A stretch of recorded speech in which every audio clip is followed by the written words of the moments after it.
if you look at what's going on, we have the tech people building the clouds and the telecommunications. We have the military doing space and Operation Warp Speed. So they're putting up the satellites, okay? Then we have Big Pharma, which is making the injections that are full of these mystery ingredients and modify your DNA, and for all we know, make you infertile. And then we have the media pouring out the propaganda. And then we have the central bankers engineering the central bank crypto systems. So you have these different pillars, and it's very important when you look at what's going on day to day, particularly in the media. They're trying to keep them separate so that you can't see how they're going to come together in an integrated system, which is basically integrated into your body and your mind. For what purpose? To institute the slavery system. So in other words, if I am going to do everything through a smart grid, and I need to run the smart grid into your neighborhood, and then I need to run the smart grid into your body, the question is, how am I going to build it out in your neighborhood and build it out in your body without you seeing the trap, right? So that's why you try and keep these different lines separate. So if you listen to the central bankers, they try as hard as they can to stay away from these conversations. So it was interesting. I was watching an IMF presentation on cross-border payments, and the Federal Reserve Chairman, the head of the IMF, mentioned the digital global ID system. And you would have, the Federal Reserve Chairman almost blanched, and you could energetically feel him moving like a galaxy away. It's like, no, because, there are 325 million Americans, and there are more than 325 million guns. And he doesn't want everybody to see this until the trap is thrown. It's too late.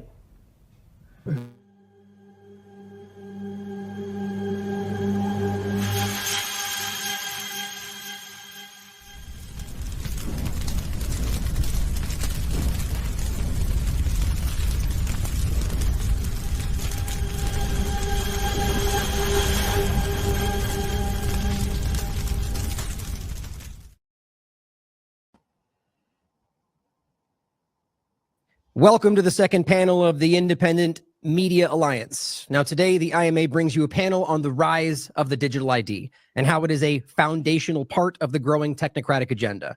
We will discuss the interesting way that digital IDs continue to be the solution to whatever problem is currently facing the people, and how these problems can usually be traced back to the very government proposing the so-called solution.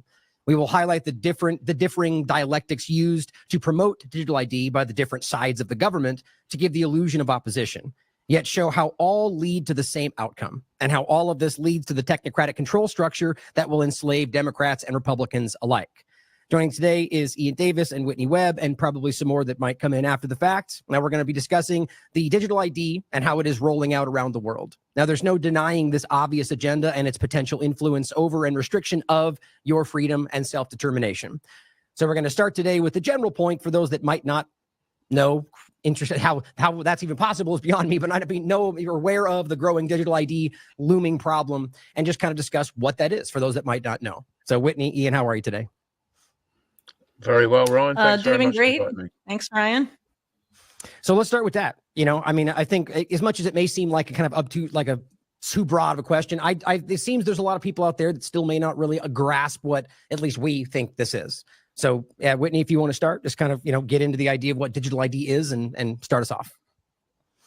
Sure. Well, digital ID is a lot of things. I guess for our purposes and maybe for the interests of our collective audiences, what it really is a linchpin for the so-called Sustainable Development Agenda, as a lot of the SDGs and the different things it hopes to achieve, roughly half of them, according to the UN itself, rely on some sort of digital ID system being in place. So there's a couple differences about what digital ID will actually be in practice and how it will be marketed. And Ian and I have collaborated on the past on digital ID, and one of the things we pointed out there is that the way it will face the public, they'll try and market it as a decentralized, lots of different systems that are separate from each other, But really, in practice, all of the data from all of those is going to be collated and sent to a centralized database. So regardless of how many digital ID systems end up blooming, quote unquote, around the world, ultimately, even though they may appear to all be different, or different companies or governments, whatever may be behind them, all of that data, the plan is to have it all sent to a centralized database, and to have all of these different digital ID platforms be interoperable. So obviously the end goal of that, I would argue, is to convince the public that it's not a single global government system of digital ID, even though in practice it is. Yeah. Ian, what are your thoughts? Yeah, I mean, I would echo very much what Whitney's just said. I mean, I think it's something like, if you take the specific targets of the sustainable development of each goal, you add them together, there's about 92 separate specific kind of broad targets. And I think the UN says that 47 of those are dependent upon SDG 16.9, which is to roll out digital identity to everyone on the planet. That's the goal. And what they've done very much, I mean, one of the first things that they did after setting up the SDGs in 2016, after they went from the Millennium Development Goals to the Sustainable Development Goals, one of the first things they did, in fact, I think it might have been the first thing that they did, was set up the ID 2020 kind of overarching framework. And I think it's important to stress what that is. For a start, it's a public-private partnership, and it's very much the private parties like Accenture and Gavi and IDEO and these kind of companies that first set up ID 2020 that are driving it. And the idea is to create what they call technological standards for various what they call vendor agnostic digital ID products.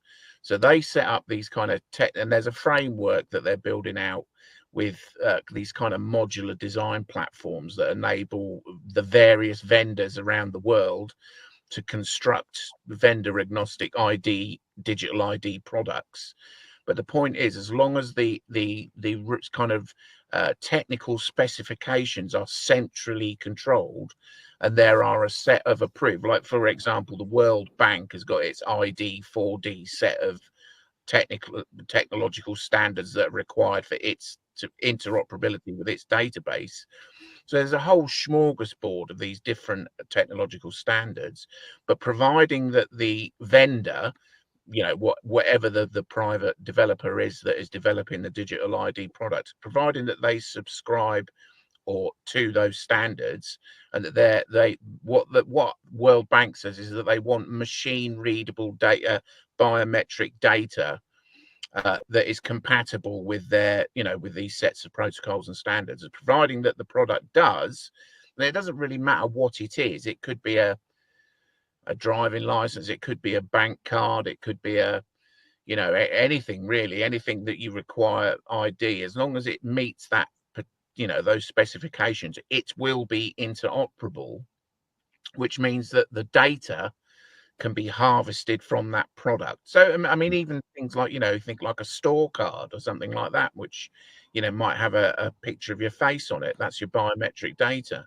Even things like that, you see. So from the, I guess from the public's perspective, from the user's perspective, you won't necessarily know that it's that the data that you're handing over, perhaps unwittingly, is being harvested in order to be entered into a centralized and centrally controlled system, which is more like a network of global ID. But you won't necessarily know that from your, you know, for you, it'll just be a store card. So I think it's important to understand that I think it's unlikely that many Western governments will be rolling out anything that it could even be perceived as a government issued digital ID. It will be a government issued driving license or a government issue. You won't, you know, it won't be sold to the public, I don't think, as digital ID, but that's what it will be. And we're certainly seeing that in the UK, obviously, with travel. You know, the government has already agreed that we need to hand over facial recognition, fingerprints for travel to the EU Schengen area, which for the British is a very popular destination, Europe, mainland Europe. So, it's through these kind of backdoor processes that we are being lulled into this system of global ID without really even knowing that that's what it is. Mm-hmm. Yeah, I think to that I would. Oh, sorry. No, go ahead, Whitney. Go ahead. Well, I think to that I would add that in terms of how it's going to be rolled out, I definitely agree with Ian. And if you're looking at what's going on in the U.S., they're absolutely starting with driver's licenses at the state level, and it's irrespective of party. So you have Ron DeSantis of the Republican Party in Florida, who has drastically advanced the Florida digital ID. I think they're called smart cards or something like that, or smart driver's license or something like that. That's produced by some World Economic Forum strategic partner or something funny. And then Gavin Newsom of the Democratic Party in California is rolling them out, and there's several other states rolling it out as well. And then, places around the world, there's really been a huge uptick in it. Over the past few years. For example, where I live in Chile, they announced that in December, just before Christmas, you'll finally be able to get your very own digital ID at the civil registry or whatever. So I think what's important to point out there is that as it's being rolled out, much like we saw with the vaccine passports, arguably a trial run for digital ID, the goal is to sell it as something that's voluntary, at least at first, but voluntary in the same sense of vaccine passports being voluntary. And that if you choose not to have a digital ID, you will become excluded from society to the point where you will have no legal rights. And as far as the state is concerned, you won't exist and you won't be able to participate in the economy. But I think it's quite likely that it won't be like that straight away. It'll be, a gradual process of exclusion and a gradual process of it's voluntary. I'm sure, for example, when Chile rolls it out, it probably will be voluntary the first month or something as they slowly try and get more and more people to adopt them. Right. But once they reach that certain threshold, they don't really need to play around with it anymore. But I think it's important to keep in mind that a lot of this is going to be marketed with a lot of buzzwords like it's voluntary, it's decentralized, really anything to try and assuage any people's, concerns and fears. But it's ultimately, illusory. Yeah. Well, and we saw the same thing, as you pointed out, during COVID-19. It's the same dynamic in any illusion of choice, where at first it's like, well, you do this and you get to go to the front of the line. And then, of course, it gravitates to, well, if you don't do it, you go to the back of the line. And then it becomes, you're not welcome in the line if you don't get this thing. And it always goes that way, And so it's the evolving narrative. And as Ian pointed out, an article we put up a while back, the ID 2020 defector, if you remember this, who spoke out. She actually broke off from the group and spoke out, calling it techno-solutionism, how they were applying that to the COVID-19 dynamic, because the ID 2020 was well before that. And it's the point, as I said in the beginning, it evolves to whatever the next thing is that needs to be the solution, because this is really what they want to achieve.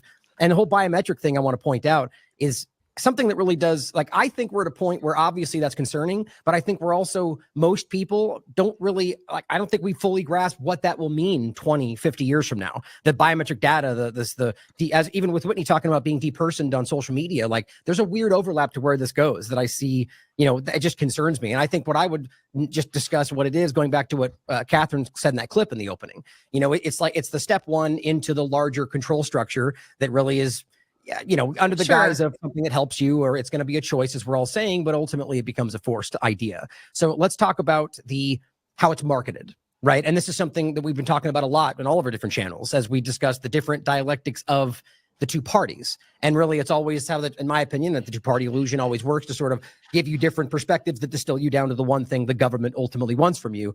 And so let's talk about that in regard to the left versus the right and the false, the illusion therein. So whoever wants to start on that, the differences between the narratives that both justify digital IDs. Mm-hmm. Would you like to start, Ian, since I just talked? Yeah.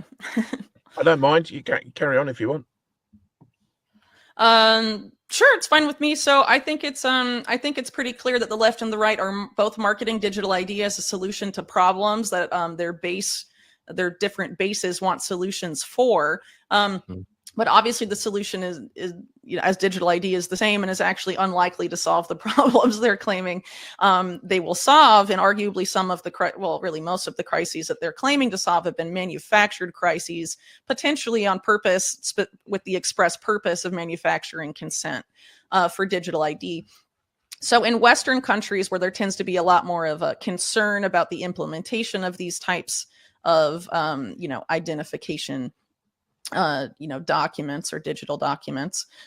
It's been, I think, quite clear, at least in comparing the UK and the US, that conservatives, whether it's Trump or Rishi Sunak, seem to be selling digital ID as a solution to the illegal immigration problem, which every government in the past 20 years in the US has allowed to happen. Even Trump, who ran on a very anti-illegal immigration platform, abandoned building a physical barrier in favor of the previously and still Democrat favored quote unquote smart wall, which would necessarily require some sort of facial recognition or digital ID functionality. And on the campaign trail more recently has been promoting the idea of the necessity of a biometric entry-exit tracking system, his words, that's a direct quote, in order to solve the illegal immigration crisis. And it's also been pitched by people within the Trump campaign orbit as a solution to voter fraud. Right. Which is again a long-standing issue, important to the Republican base specifically, and being marketed by them as digital ID will become necessary as a means to vote. But what about the existing physical IDs that exist in the U.S. and why can't voter ID be instituted that way? Apparently, a digital only solution, is the only way because it's the future, right, guys? And then on the left, it seems like, again, comparing the US and the UK, there seems to be a lot of overlap about the need for digital ID to protect children online, to stop online hate, and to police online speech. And then they also, I think, use another marketing scheme, I guess, that I think is also meant to appeal mainly to the left, that talks about digital ID as a human right, as a way to promote inclusion of the most disenfranchised people in the world, when in reality, the digital ID technocratic scheme has been tested on the most impoverished and vulnerable people in the world, and has sort of onboarded them onto this technocratic system, forcing them to choose between joining the technocratic system and surrendering all of their data, or not being able to eat. For example, if you look at the Building Blocks World Food Program, or some of these efforts that have been done at the behest of ID 2020 on stateless people between Myanmar and Thailand, for example. And there's a lot of other examples of their efforts being sort of beta tested on them, with the intent of course, now rolling it out globally. And, I think there's a lot we could probably unpack there, Ian, if you want to add anything.